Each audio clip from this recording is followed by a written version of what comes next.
மகன் தன்னுடைய மாமனை நாடுவான் உதவிக்காக. இன்னைக்கு சொசைட்டியில் நிறைய அப்படி நடக்க படிக்கக்கூடிய பிள்ளைகள் சொன்னாங்க, நான் காலம் போதாது, கூடாது இருக்கிறவங்களே சதிராடி குடும்பத்தை கெடுத்து விடுவார்கள், நல்ல குலத்தை கெடுத்து விடுவார்கள். ராமாயணத்துக்குள்ள இது தொடர்பு இருக்கு.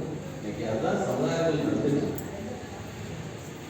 இப்போ ரெண்டு பேரும் பிரிக்கணும். அதனால மாமனுடைய உதவியை நாடுகின்றான். மாமன் மாரீசன் வருகின்றான், மாயமாக உருகொண்டு வருகின்றான், துள்ளி விளையாடுகின்றான். துள்ளி விளையாடுகின்ற போது சீதை அதை பார்க்கின்றாள்.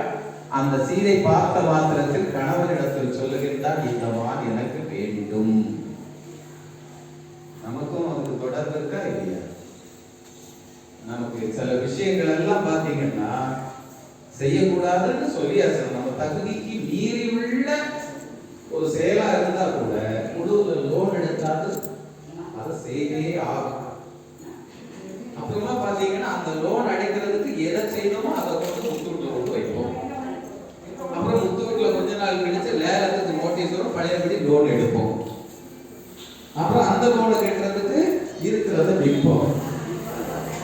அப்புறமா பாத்தீங்கன்னா வீட்டுல என்ன நடக்கும், ஒன்னால நான் கேட்டேன் என்னால நீ கேட்டேன்னு சொல்லி மாறி மாறி சண்டை நடக்கும், நிம்மதி போகும். இங்க வந்து பத்ரகாளி அம்மிட்ட சொல்லுவோம், உனக்கு கண்ணே இல்லையா, எனக்கு கடத்த தந்திருக்கிறியா. பத்ரகாளி அம்மா நமக்கு இவ்வளவு கஷ்டத்தை கொடுத்தாங்க.